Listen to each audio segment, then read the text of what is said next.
Good evening, and welcome once again to Straight from the Sky. I'm your talk show host, Bobit Avila. Tonight, we will do a historical show.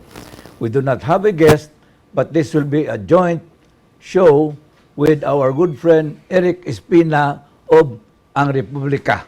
So this is really a open discussion, an open forum to discuss anything across the board. And this is going to be a very nice show.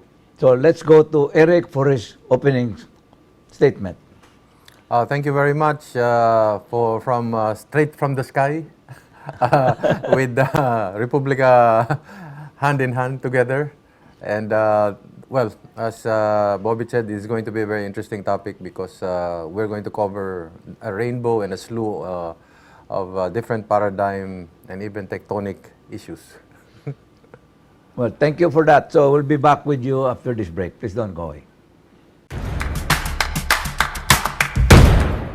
Sumuko ka na! Hindi ako suko! Sumuko ka na! Hindi ako suko! Sumuko ka na! Tagal. Parang internet mo. Get the Sky Fiber Super Speed plans. Up to 200 Mbps for fiber fast days. Ay, sumuko! Switch to Sky Fiber.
Ay, may lag.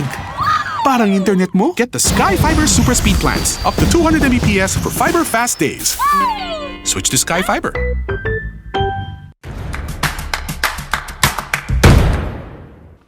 Thank you for staying with us. Really, it's an honor and a pleasure to have a joint show with Erik Espina of Republika. And so there is no what you call guest from both of us, and we will be discussing, the both of us will be discussing important topics of the day. So maybe let's start with, how did you like the State of the Nation address of President Rodrigo Duterte?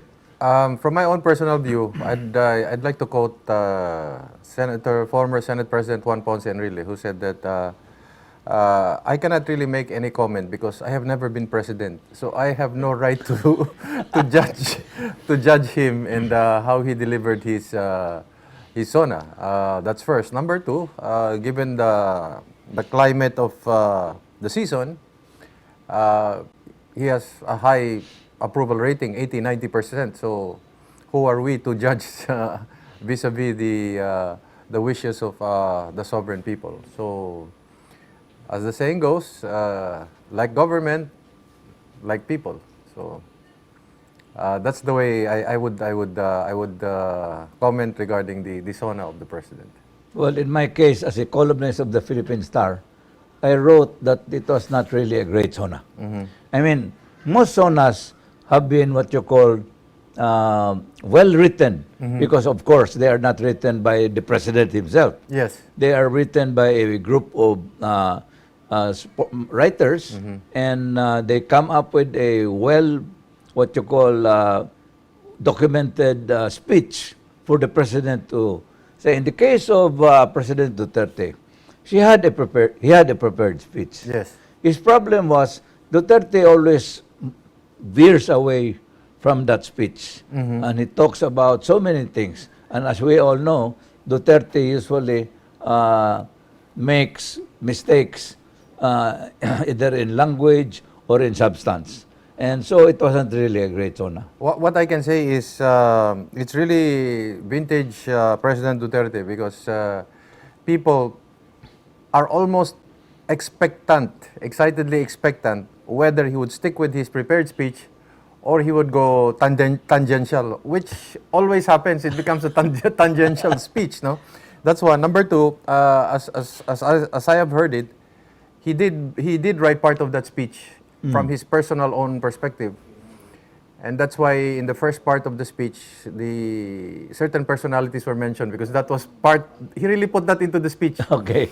And then he submits it to the different departments, Department of National Defense, Department of Trade, and they all put their inputs. And then it's re-edited and then finally accepted as is.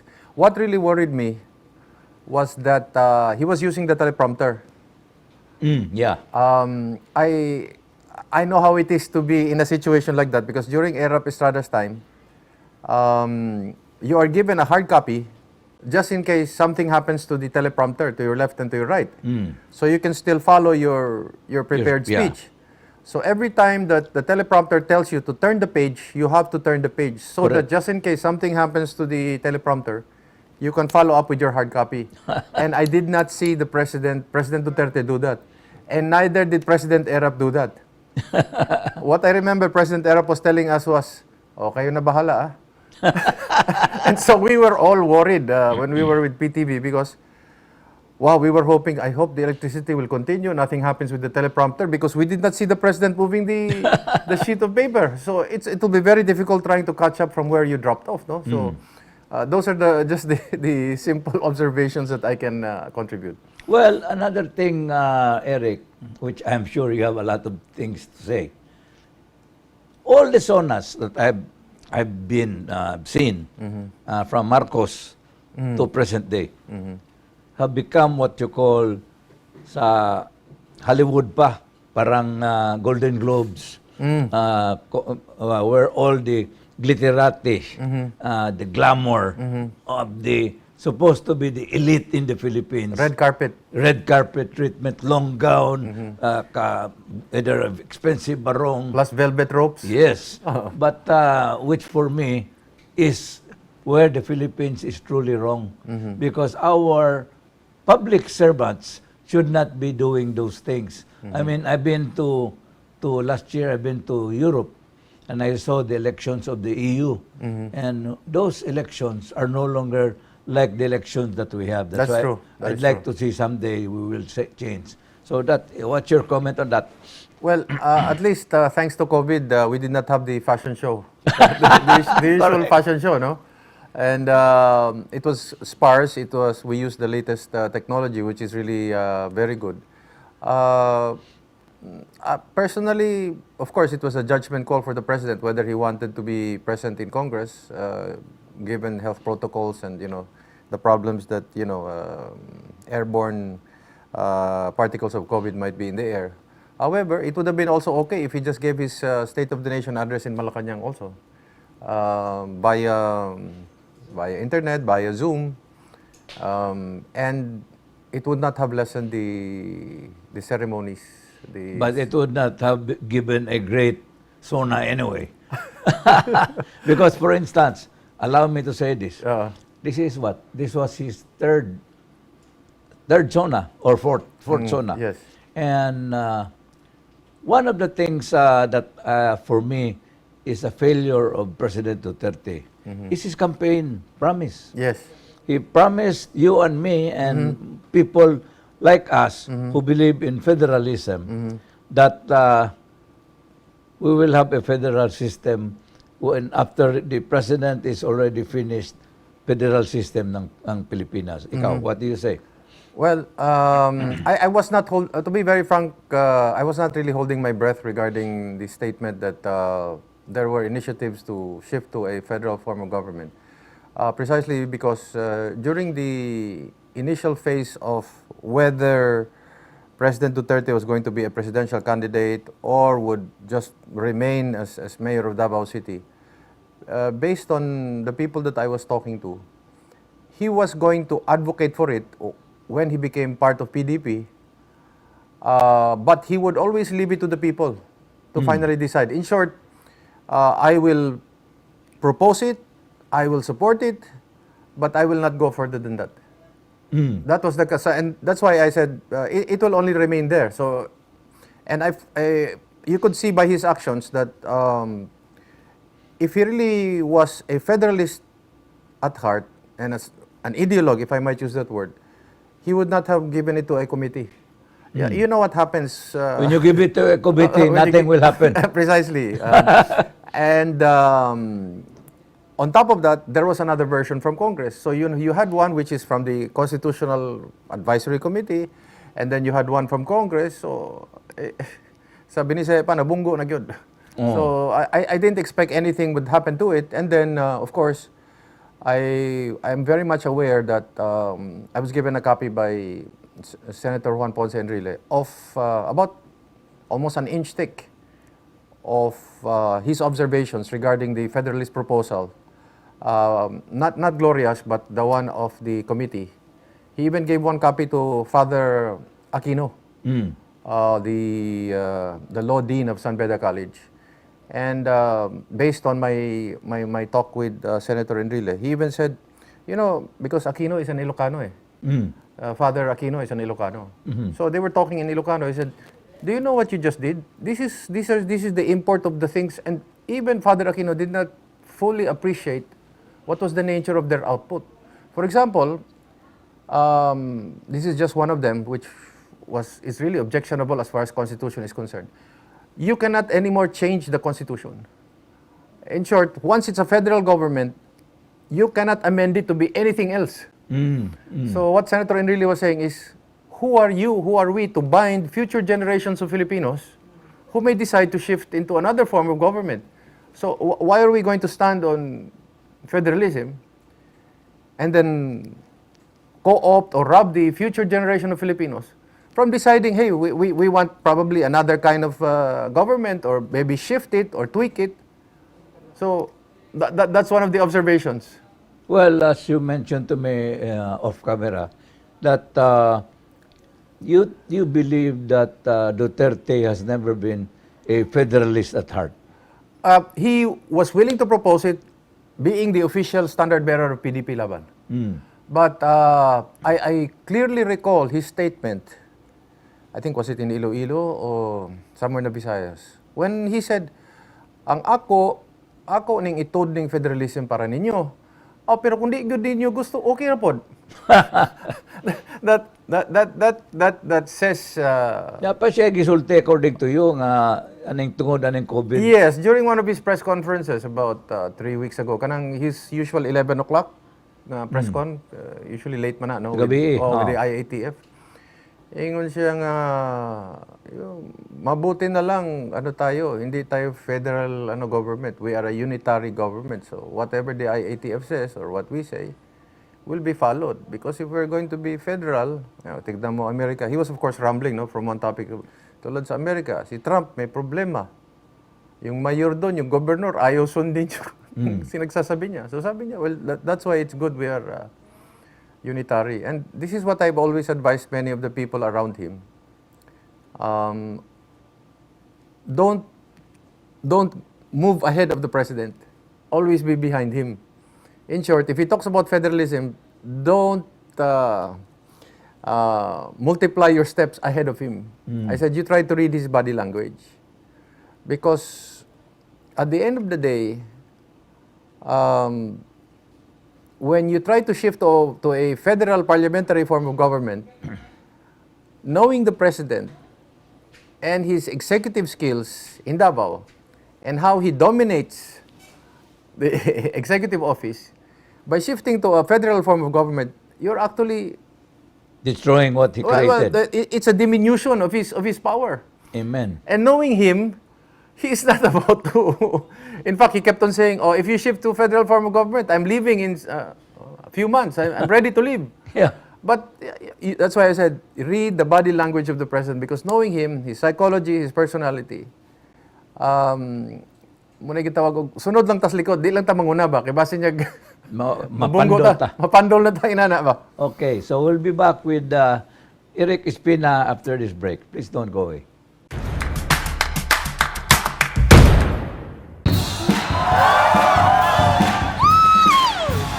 Ay, may lag. Parang internet mo? Get the Sky Fiber Super Speed Plans. Up to 200 Mbps for fiber fast days. Switch to Sky Fiber.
Bagal kasi. Parang internet mo? Get the Sky Fiber Super Speed Plans. Up to 200 Mbps for fiber fast days. Ako single.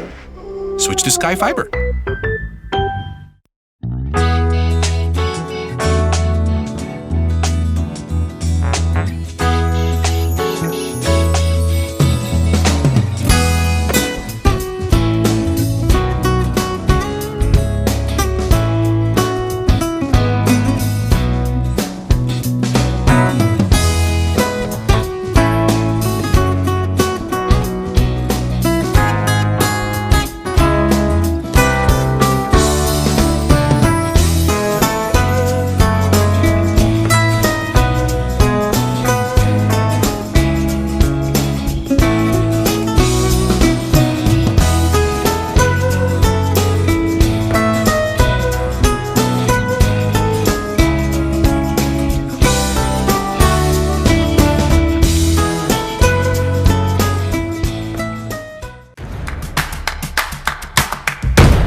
thank you for staying with us.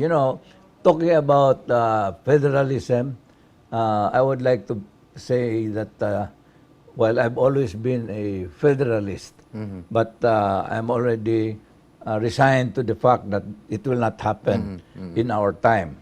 Ang ako lang is that the Philippines problem today is we have what you call an elitist form of politics. Meaning, di ba na yung kunin mo earlier, and I mentioned this to you, that we have a zona where the glitterati comes out like celebrities, and they do not look like politicians of what we can see in Europe today.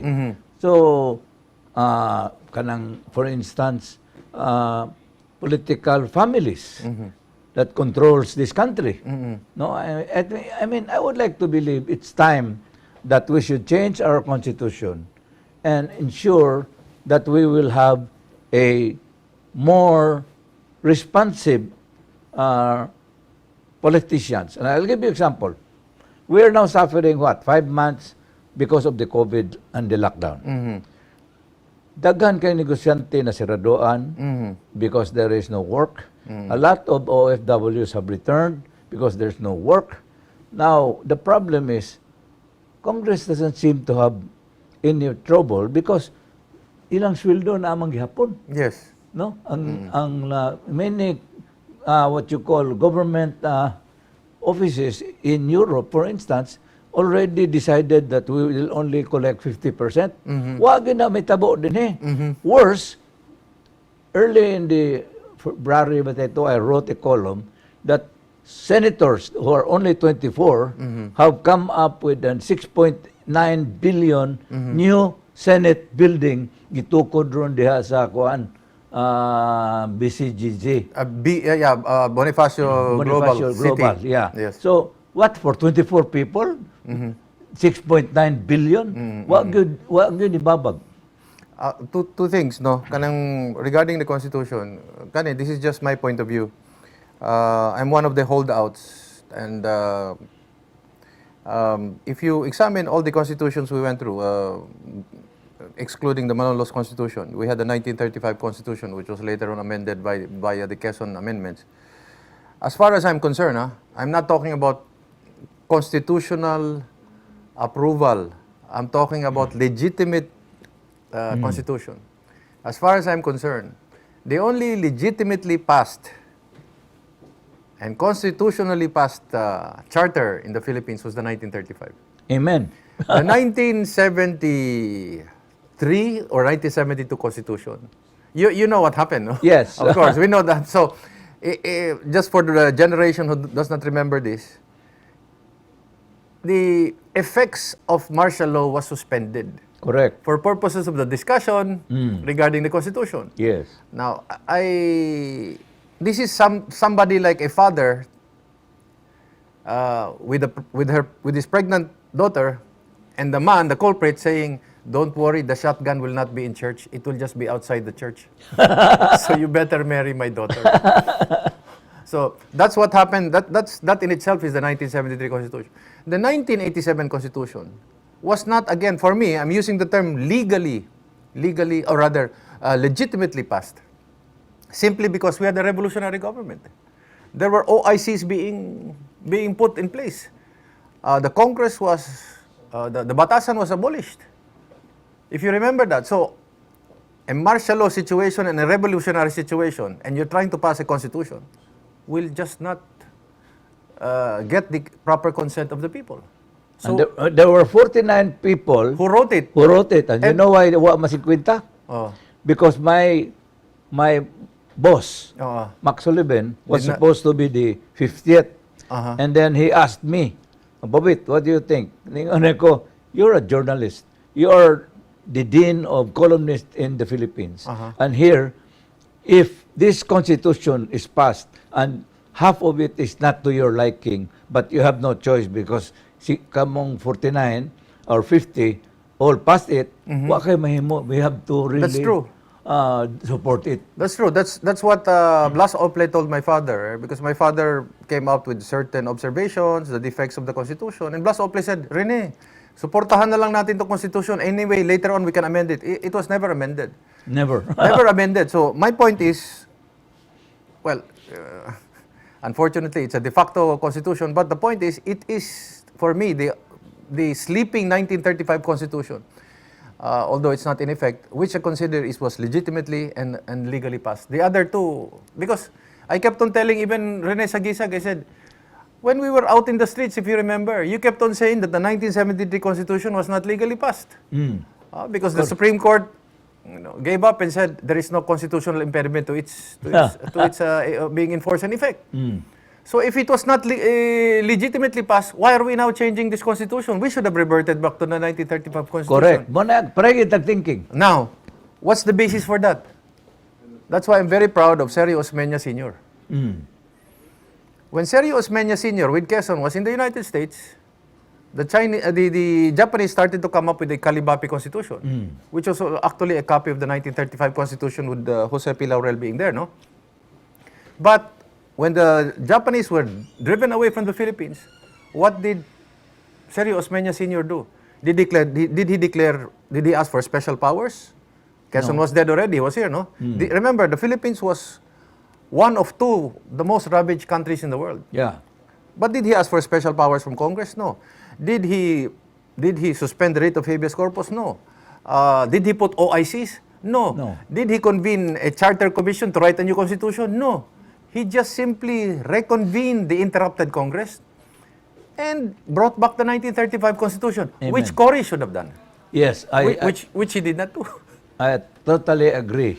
And in fact, at that time, there was still hope for the 1973 Constitution. Although, remember the famous Quintero incident? Yes. Nga gibayra ng Yes. mga supposed to be assemblymen. And, From Leyte. yes, Taga Leyte man to siya. from Leyte. And I wanted, ang ako na lang kay kami, I was with Doyle Laurel. Yes. And Doyle Laurel said that, ingno na lang nato si Cory will become the president. Yes. And I will become the Prime Minister. Yes. And the real power will be with the Prime Minister. Yes. That would have been what you call legitimized the 73 Constitution in Yes. a way. Yes. No, but waman. Wala man. Cory created her new Constitution with 50 of her own people. And the worst part about it, Bobit, is because when they were campaigning, campaigning is a very important aspect of democracy. Why? You tell the people, this is what I'm going to do if you elect me. Once you tell the people what you intend to do when you are elected, in short, you are getting a mandate. Correct. You have asked their permission, nga muna ako mga buhaton, sugot ba mo? And then if you get elected, that is your blank check. You can do based on that. But during the campaign, did Cory ever say, oh, if you make me president, I'm going to abolish the Batasan Pambansa. I'm going to write a new constitution. I'll declare a revolutionary. If she did that during the campaign, I'm sure people would not have voted for her. But I cannot forget, it was yes for Cory or no to a constitution. So ikaw, minigtanaw ni mo, no to a constitution? Kinahanglan tag constitution, gilabay naman ninyong duha ka daan. So, dawaton na lang namong 87 kay gihimot mog bag-o. Ang term na sa law, what happened to the 1973 Constitution, what happened to the 1987 Constitution of Cory, muna gitawag og vitiated consent. Murag they were asking for your consent, pero mula gina naipusil sa imong likod. Because Cory was saying, if you don't approve this constitution, we'll go back to the revolutionary democratic constitution. So it's pili ka, you're in the fire or you're in the frying pan. Correct. So that's why I still believe natug is the 1935 constitution. Correct. Pareho kita thinking. Muna ingon lagi nga, unfortunately, the people who wrote this constitution, some of them are still alive, still insist that they did a very good constitution. But in truth, the 87 constitution is just as full of holes as the 1973. Ang ako yung pirmi ipangutanan sa mga abogado, Bobit, is, in law, there are certain terms that you use that has legal implication, that has definition in law, or by decision, or by judgment. So I ask every lawyer, it says in the preamble, love. So what is the legal definition of love? What is the jurisprudence regarding love? There is none. But we state that in our preamble. And then, katong imong point nga, we're spending quite billions of pesos to build the Senate. Ako, this has always been my advocacy. It's time to bring back Congress, the lower house, into what I call the congressional circle. Or the unicameral. You remember the old building? Yes. Okay. Assuming it will be unicameral or bicameral, you have the old legislative building, the Department of Finance beside it, you have the Department of Tourism. In short, that entire circle becomes the congressional village. Correct. And you don't have to spend much. It's just a question of bringing in the offices. That's really You won't true. be spending that much. Now, what will happen to the Batasang Pambansa? That's where the National Museum will now be housed. Well, that's the problem with this country. And we'll be back with Erik Espina after this break. Please don't go away.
First song.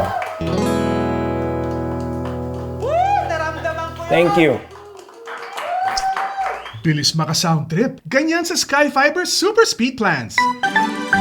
For today's look, Bilis makaganda. Ganyan sa Sky Fiber Super Speed Plans. LU pare. Bilis maka-vacay. Ganyan sa Sky Fiber Super Speed Plans.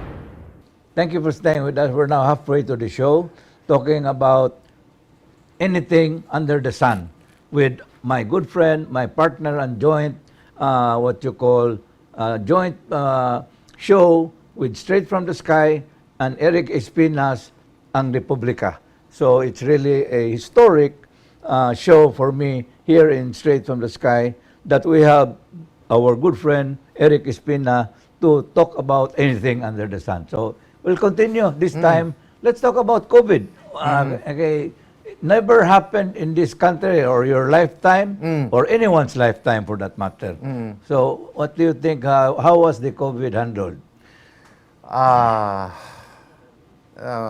just say it this way. We wanted to close the barn, but the horses are already out. If this is just my humble opinion, I hope I am wrong. I would have probably, in January 23, when China already came out with the quarantine protocol for their own country, maybe because of diplomacy, we were very timid as to how to react with what was happening in China. Maybe in January 24, I would have also quarantined the Philippines. And not just Metro Manila, but the entire Philippines. Total lockdown. I would have, they're saying a lockdown should be hard, smart, and should be quick. Now, how would have I done it? I would have said, para hadlokon natong tao ba? We're going to lockdown for 8 months. So that people will realize how serious this disease is. Because if you announce it, the first mistake, as far as I'm concerned, I'm sorry, but if you say 1 month, people will think it's a vacation. Ay, 1 month, wato ni nato, pag umag 1 month, balik na punta sa atong mga panginabuhi, manggawas na punta, everything. So, I would have said 8 months. And everybody would say, uy, dugay ko kayo. The businessman would start complaining, but at least the businessman can now plan for the next 8 months. I'm giving them a timetable. With those 8 months, because I want to capitalize on the topographic island situation of our country, because we can quarantine per island, Yes. I would simply say, this 8 months is if it's a worst case scenario. However, kung musunod gani mo sa mga lagda, sa mga mando sa gobyerno, uy, naaran ninyo, muus-us nig 2 ka bulan lang. Correct. Di ba? Correct. Okay, 14 days naman ang lifespan sa COVID, more or less. So if it's a really hard lockdown, I will say 8 months. But actually, in my mind, when the number starts near zero, close to zero, I'll start opening up. But it will now be based on borders. Like Cebu, we're so glad that we're an island. We can actually be a little republic and close this entire Cebu from COVID, entering our country from abroad or from wherever. So that's one approach. But too late na lagi because we're opening here, we're opening there, and then the basis for our opening sa quarantines, Bobit, is our numbers are not near zero when we let loose the quarantine protocols. But abroad, the standard should be near zero or zero. But if you're talking about from 85 to 35, and then we're going to open up the community. So now we're faced with the dilemma. Panginabuhi o kinabuhi? Correct. That's why now we're dancing with the COVID, as the term is used. But had they started it from the very beginning, a hard lockdown yun, maybe we would not be in this situation now. Well, in my case, I would say, number one, naminaw manggutas WHO. And the problem with WHO, and I must say it here, that in January 17, they said that there was no person-to-person spreading of the coronavirus. Yes. And where did they get that? They got it from the Chinese Communist Party, Yes. who made that propaganda, and clearly nagkibaw na sila a month earlier that there was already a coronavirus on the loose. So karon naminaw sa ng WHO nila. So WHO issued that in January 17. Only a few, maybe 4 days later, did they say na di ay person to person. So nayawa na hinon in that sense. That's one. Number two, we should have looked at countries. I'll get example. Taiwan. Wa man ginatagda lagi sa WHO. But Taiwan was the biggest problem at that happened. So the problem of SARS Kay Taiwan man and Hong Hong Kong Kong pod, yes. were both hit hard by SARS. And Taiwan actually saved themselves. And in fact, I had a Zoom meeting with Vice President Jin about 2 months ago, the Vice President of Taiwan, before bago lang siya na-list kay nag-eleksyon naman sila. He really admitted na kami, magbantay kay na may eleksyon from SARS. And you know, there are only 7 dead people in Taiwan. Which a lot of people would say, kanang 7 kataong nang matay, mahimo ra na masudo usa ka sakyanan, mahimo ra makarga ang patay sa usa ka sakyanan. But here in the Philippines, we have now reached 2,000 dead. Cebu is already 600 dead. So, wa na to bantay nga, wa may bright na to din wa may nakauna din kisay, wa may kanang experience nga person. Ang solution is really copy the best practices outside. Correct. Ang sakto gina, that is it. That's why right now, ang atong situation karon is mamagon ng ilang giingon, there are 3 probable scenarios that may happen. Number 1, status quo. In short, and then number 2, the vaccine comes. Hopefully, that's the second scenario. The third scenario is the vaccine is inutil. So, in all these three scenarios, it is the job of government to prepare the people. And then, that's the reason why I wanted the formula of the 8 months, because you have to toughen the mind of our people. At the time when COVID was coming into Cebu, I was going around City Hall, I was going around the different barangays. People were not respecting the mask. In fact, many of them were not wearing. Correct. There were many public officials, which I will not name, asking for people to wear masks, but they themselves were violating the ordinances, no? So, I said, these people are not taking it seriously. And it occurred to me because 1 month, warag bakasyon.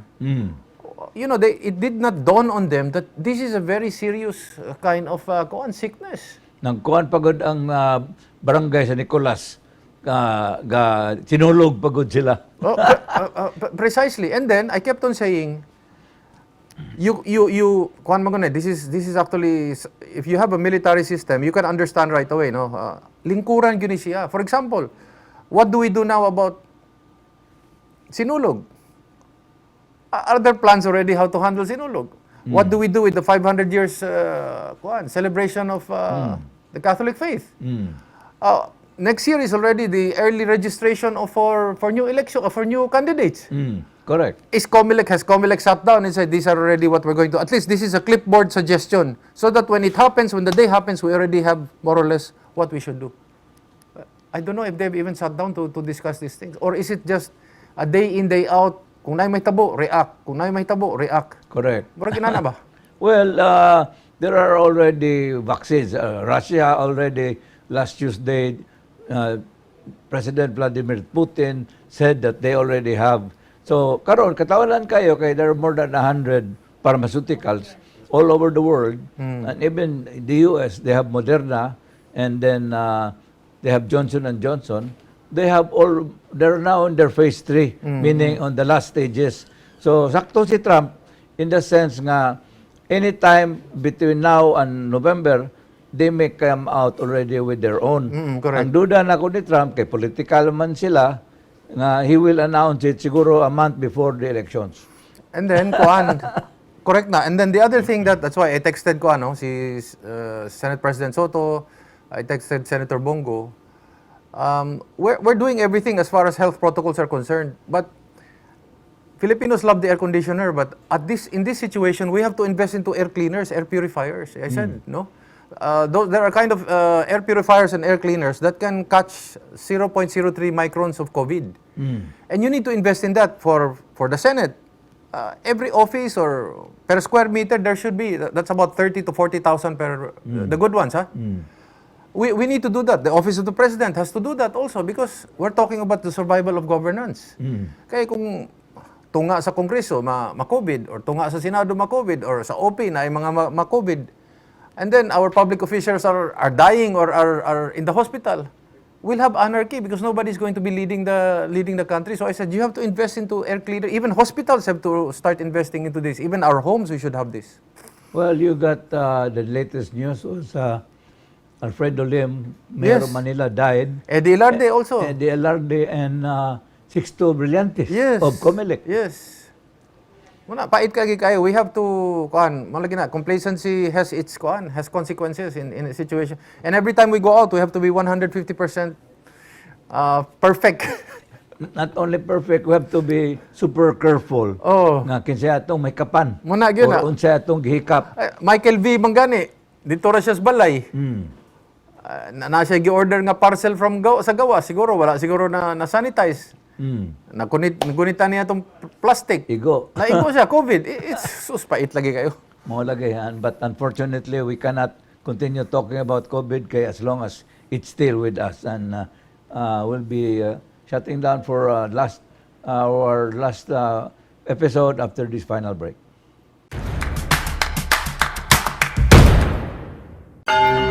Huwag mo siyang pakasalan! Bagal kasi. Parang internet mo? Get the Sky Fiber Super Speed Plans. Up to 200 Mbps for fiber fast days. Ako single. Switch to Sky Fiber.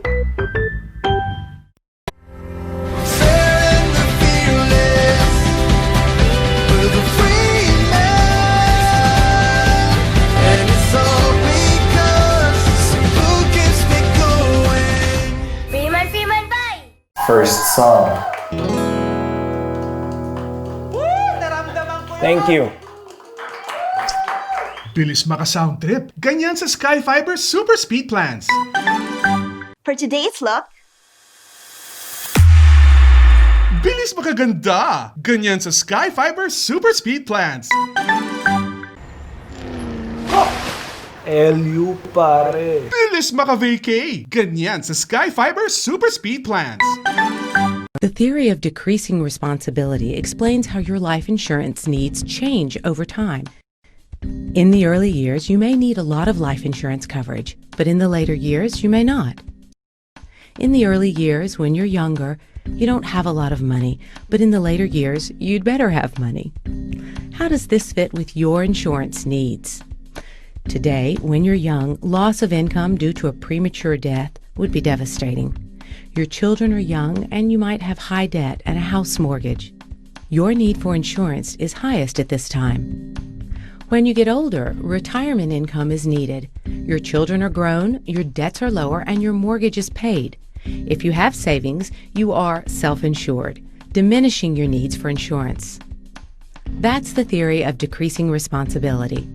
By having life insurance when your financial responsibilities are the greatest, you can have peace of mind knowing your family's future is protected. Thank you for staying with us. For our final episode or segment, I'll ask our good friend Erik Espina, what do you think we should do after the COVID vaccines have finally arrived? Are we going to go into a new order or are we going to resume our old ways? I'll answer it this way, Bobit. No? We have to prepare for the next pandemic. Good. Yes, because Bill Gates, as early as 2015, already predicted that the next world war will not be a war of missiles and nuclear bombs, but it will be the size of a virus. And that was 2015. That's 5 years ago. We have to prepare for the next pandemic because this is just, you had MERS, the Middle East Respiratory Syndrome. You had SARS. Now we have COVID. So in the future, when this mutates, it will definitely mutate. We have to prepare for it. That's why we need an agency that can already look into immunology and infectious disease in order to prepare our people. And let's learn from this based on the protocols. Correct. Oh. We have to learn from this so that the next generation will be our children. So, and we will be older by that time. Kita may problema kayo. So, I hope we learn from this. We have to invest money. And, prayers really will do a lot.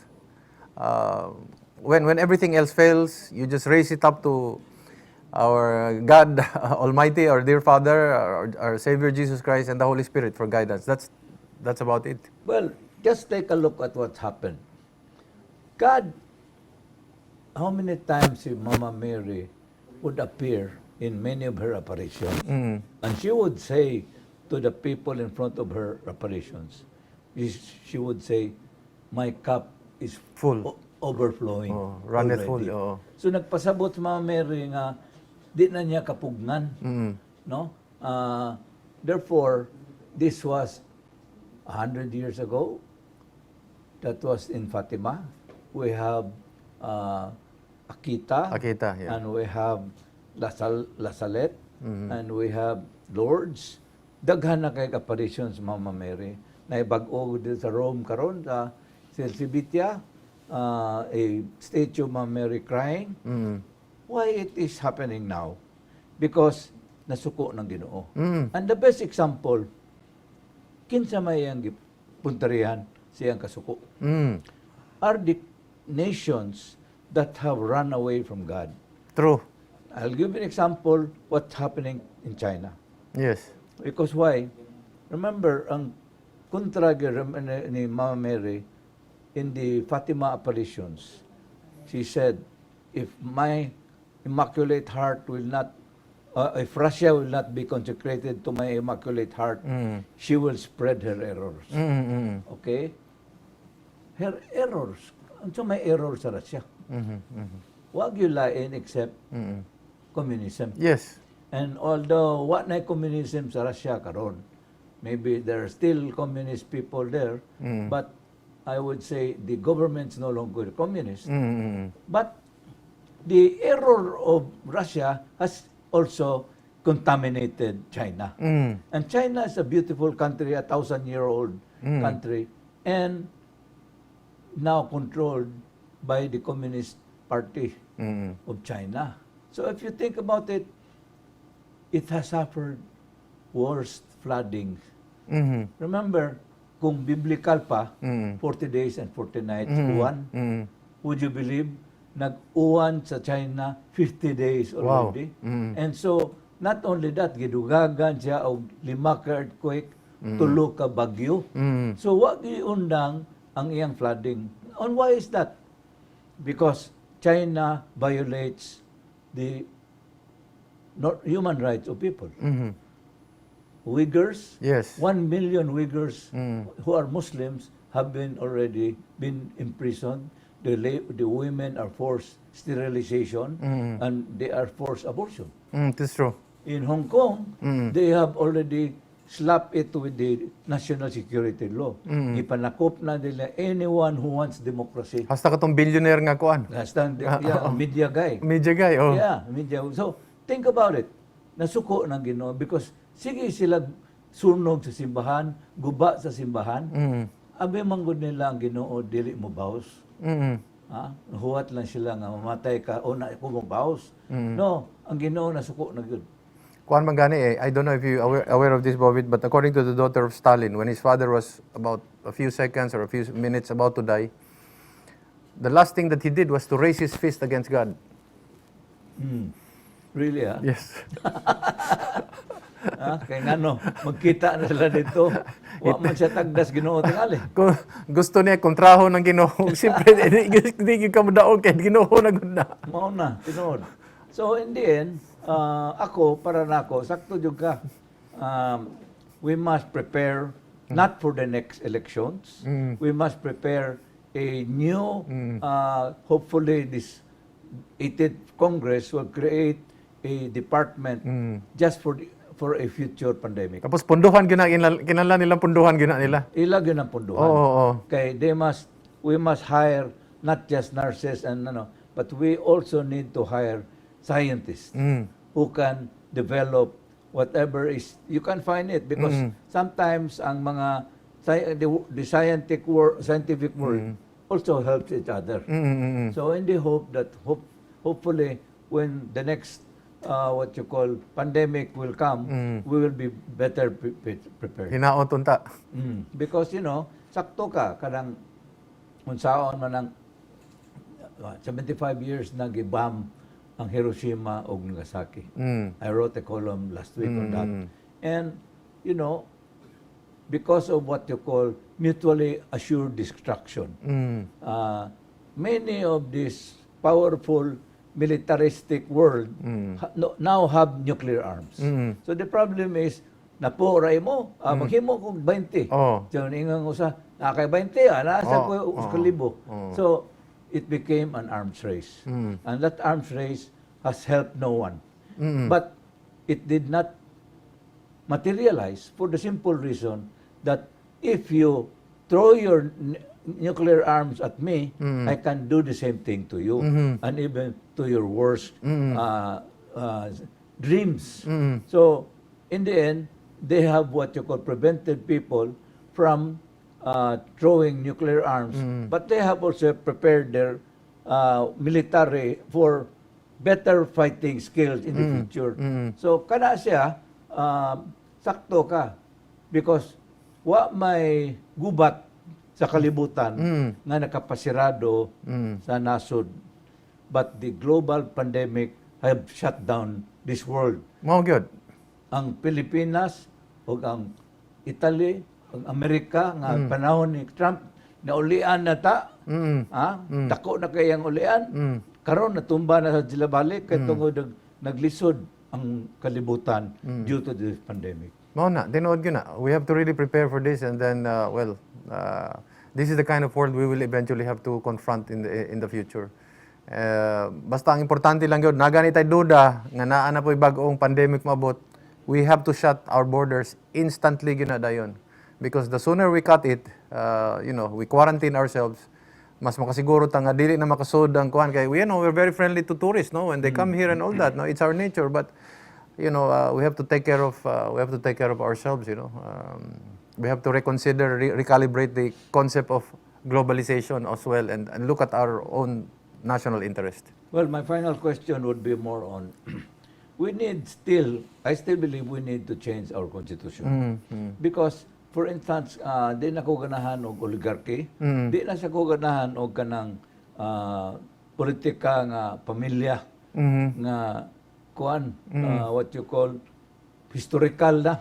Yeah, they become what you call the elite in this country, to the point nga dagko kay kita o may labot silang gikurakot. So we really need to change this constitution. Tinuod yun na, and then ang namatikdan ako, Bobit, kanang mas ni grabe karon under the multi-party system. Kay kung kamaog yung ka na kay kwarta, makapatukod makag-imong kogling partido. Correct. Mahimo na naman birthday party.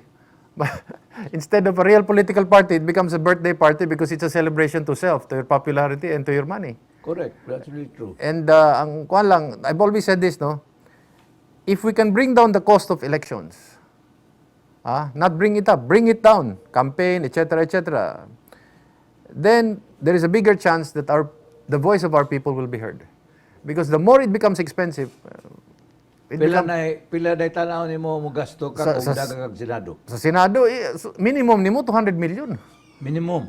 Asa man ka mo kuha 200 million?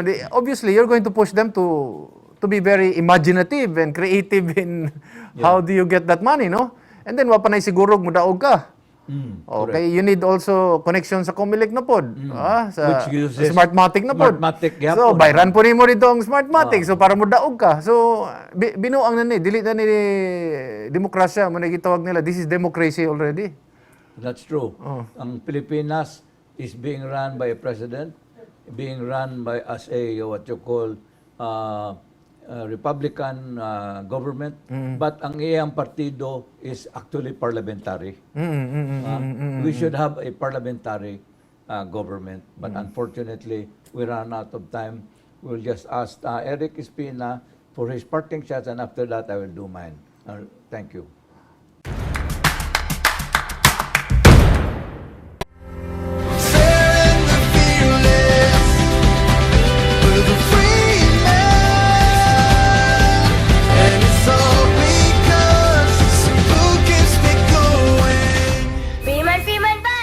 First song.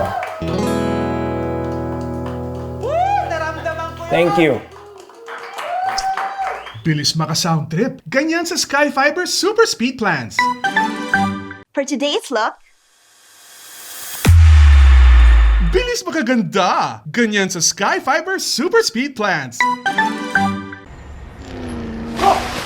LU pare. Bilis maka-vacay! Ganyan sa Sky Fiber Super Speed Plans.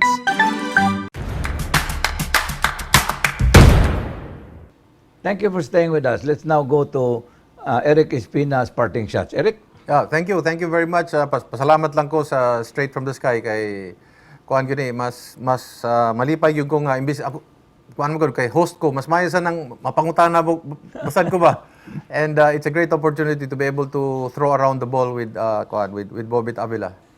Hopefully by doing this we enrich the discussion and put our country where it should be. So daghang salamat. Thank you kayo. Well, thank you, Erik, for having this joint show with Straight from the Sky and Erik's Republica. And you know, it's a very tough discussion. We could only discuss mostly about the government, mostly about the Constitution, because really there are things that we need to do. And one of them, hopefully, if our people will agree, we need a constitutional change. Not necessarily going to federal, but ako mo prefer lang ko og parliamentary. Kay like what happened to Beirut or Lebanon, bago lang yun hitabo nga nibuto dito sa pier, and then after 3 days the government had to resign. Kay ngano kinsa man nagkupot sa government sa Lebanon kundi ba ang Hezbollah? Hezbollah is like a ISIS or Al-Qaeda. They are not a government, but they are supported by Iran, and they control the government of Lebanon. And now they have resigned. And hopefully, dinhi sa Pilipinas, kibaw naman mo tanan nga many businesses have suffered thanks to COVID. But none of the congressmen or senators have suffered because they can still earn the same salaries that they get from the Philippine government. And if only we can do something with the people, change our system of government, maybe we will become a better nation. And you heard it here Straight from the Sky with Erik Espina's Ang Republica. Thank you and good night.